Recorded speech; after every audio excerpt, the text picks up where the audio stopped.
What's going on, guys? Welcome back to another episode of Bracket Busters, where we're going to break down some of the top mid-major players, mid-major teams.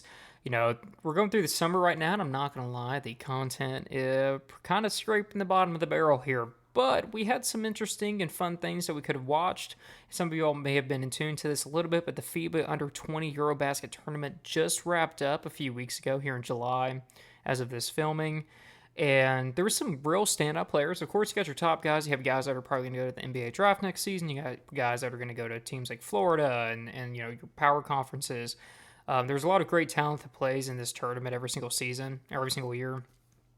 And that's kind of when I talk about really three standout players that are heading to mid-majors next year. Three guys that two, in fact, actually made one of the rising stars list from the tournament this past season. And, this tournament's produced a lot of great talent, and Europe has always produced a lot of great talent. You got your NBA guys that go, not NBA guys, but guys who typically, maybe don't make the NBA. A lot of guys from mid-majors will go overseas, play in Europe. A lot of European talent comes over. Obviously, we all know Wemby. So, there's a lot of talent that comes out of Europe in terms of basketball.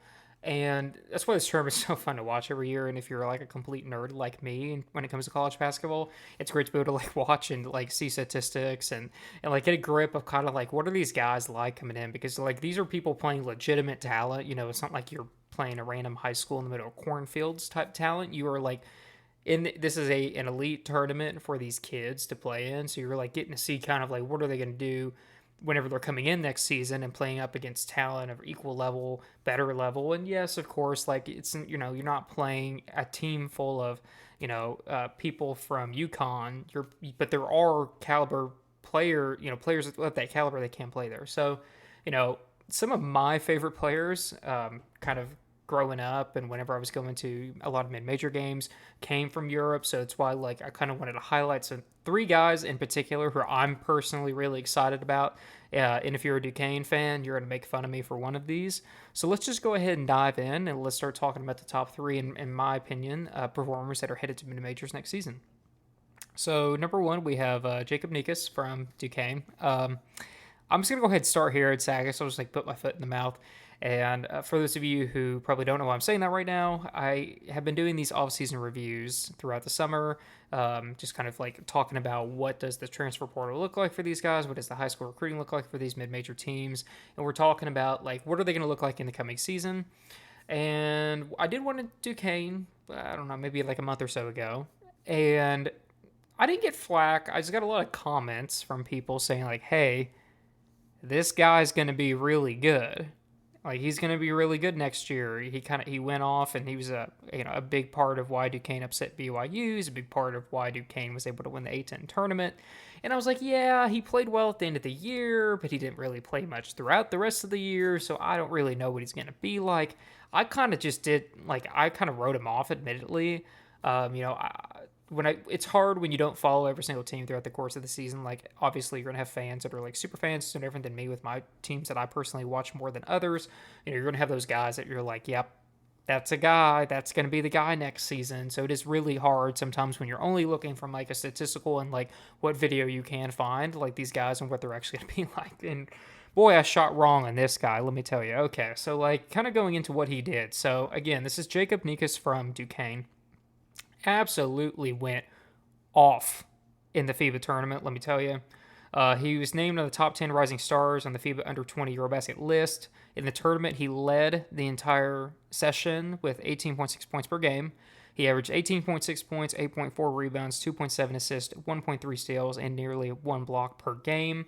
He shot 38.8% from beyond the arc. He actually led Czechia to their top performance in team history. I'm going to show some highlights on the video whenever we're showing this, but regardless, this guy completely went off. So, first of all, Nikas, if you're watching this, I'm sorry, because I now understand why Duquesne fans were saying that this guy's going to be legitimate. He's got at 6'8", provides excellent size. He's got the ability to knock down shots from not just inside, but he's from beyond the arc as well. He's got a tremendous ability to create offense on his own. He's truly just versatile player. He can kind of just do it all, and that's what he did for his team. Led the team to the best performance in FIBA history for them. Like, this is the type of guy that's just going to be a tremendous glue piece that people like myself, who are kind of looking on the outside in, didn't necessarily catch. So just want to shout him out as well there, and Duquesne fans, sorry for missing that one. Another guy on the list we got is Gabriel Pizzato. So he is committed to the University of Evansville, which many of you know, and I actually have an Evansville shirt on right now. Was my alma mater, and I'm a diehard fan. And I'm not including him simply for the fact that he's going to Evansville. I want to add that. I did go through statistics, and I was trying to look and find mid-major players and guys who kind of contributed at a high level. So he's an incoming freshman this fall. He, along with Nikas, he was playing in the same tournament. However, he was a member of Italy's team. He only averaged 8.7 points, 1.7 rebounds, and 0.9 assists per game. However, Pizzato had an incredible performance of 33 points in just 24 minutes. So his stat line finished with 33 points in 24 minutes on 12 of 16 shooting, 5 of 8 from 3-point. He went around. He didn't do a whole lot else on that game. He did have 1 rebound, 1 assist, but he did have 4 steals. So you're talking 33 points, 4 steals in just 24 minutes. Phenomenal. And that was against a victory against North Macedonia. So this guy can just absolutely score. He had a little bit of erratic playing time throughout the tournament. He saw 2 games where he posted over 20 minutes. He saw 2 games with 5 or less. Given one thing I do want to add is a lot of these guys that play in this tournament, for example, like Nikas, he's a whole year older. That probably went into the playing time a little bit where, Pizzato's a true freshman. He's 18 years old. Like, he probably didn't see as much playing time as somebody else that might be like 19 years old, has a year of NCAA under his experience, or, whatever, some type of professional league, some type of prep league, whatever the case may be. So that probably went into his playing time, but he took advantage of what playing time he did have. He obviously had a 33-point performance, but he also posted 13 points in 22 minutes in one game and 9 points in 13 minutes in another game. Tournament as a whole, he shot 45.7% overall and 36% from beyond the arc. 6'6", he fits in as a great shooting guard, small forward. He's got the ability to make an impact on the defensive end as well. We saw that with the 4 steals in that one game. Plus, the kid can just absolutely dunk. This dude is athletic as I get out. He just posted on. I'm going to be showing some highlights on the video throughout this. He posted some absolute monster dunks during this game, that 33-point performance game. So if you're an Evansville Aces fan like I am, you got to be pumped about this kid. Obviously, you don't really know what he's going to, necessarily translate to as a freshman. However, there's no doubt this kid's going to be able to make an impact as a freshman. And what he showed in that one game, what he showed throughout the tournament, is being able to kind of come off the bench and really be that guy. Excellent. Evansville fans got to be pumped about this kid. So, last one I'm going to chat about here briefly is Dragos Lungo. So, he was from San Diego. And he actually played some his freshman year. Some of these other guys, they didn't really, like I said, Pizzato was an incoming freshman, and Nikas played a little bit his freshman year, played more so towards the end of the year, like I mentioned, in the A10 tournament and the actual NCAA tournament. But Lungo, he already saw playing time as a freshman. He averaged 5.1 points, 2.6 rebounds, 2 assists per game. He appeared in 30 games on the season for San Diego. And that playing time is probably just going to increase after his performance. So the way the FIBA tournament works is there's actually different divisions, and he was on Team Romania, and they were actually in the B division. So these other 2 teams I was mentioning, like Italy and Czechia, they were on the Division A. So usually what happens is when you win Division B, when you win the whole tournament, you can move up to Division A. So Romania actually was able to move up to Division A coming in, and this is just the 3rd time in that team's history, and a lot of that is due to Lungo and his performance. He averaged 16.3 points, 7.9 rebounds, 2.6 assists, and 1.9 steals per game. He actually earned the FIBA Division B MVP. He also earned his spot on the top 10 Rising Stars, as I mentioned, that a lot of these guys were. He just was a monster in this tournament. He single-handedly took some games over for Romania.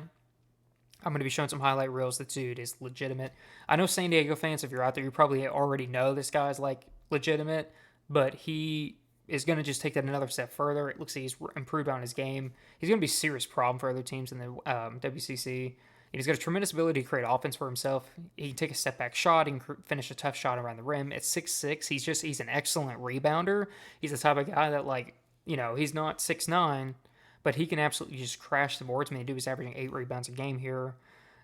He's a monster in the defensive end, and he's just fun to watch, too. I mean, they got to be pumped about him coming back, and he showed some signs last season. At the beginning of the year, he had a 20-point, 6-rebound performance against Jackson State towards the beginning of the season, and now with the work he's putting in the offseason, there's no doubt that he's going to be able to help San Diego build off their 5th place finish last year in the WCC. WCC is only going to be getting tougher. There's going to be a great year opportunity for them to try to like take this step forward. And I think Lungo is going to be a really big piece of that as well this coming season. So that was 3 guys that I think you should keep your eye out on coming into the next season. And if there's somebody I missed or somebody that you saw in the FIBA, comment down below and let me know. I'm always looking out for guys like this that are kind of like flying under the radar a little bit. It's easier to see sometimes at power conferences, but at mid-majors, people don't really cover that. So it's always like fun kind of like taking, 10, 12 minutes here to try to cover that. And yep, thank you all for watching, tuning in, and stay tuned. And make sure to subscribe to Substack if you haven't already. And thank you all for watching. What's going on, guys? I just also want to plug here that we are running a promotion through Bracket Busters. So if you actually go down into the link below into our Substack, you'll see on all of our articles that we actually post that if you use the code Bracket Busters, as with both B's capitalized, when checking out at Crow's Nest Coffee Roasters online, which the link will also be down below, you will receive 10% off your order. Also, highly recommend overall that you go to our Substack and subscribe to our newsletters. They are our primary source of how you get information from us. We are starting to explore a little bit more into the video space here on YouTube and other channels. And I recommend that you go to Substack. That's always going to be the first place that we post our new media. So if you're a fan of college basketball, if you're a fan of mid-majors, go to Substack, check us out, give us a subscribe button. I would super appreciate it. Thank you all.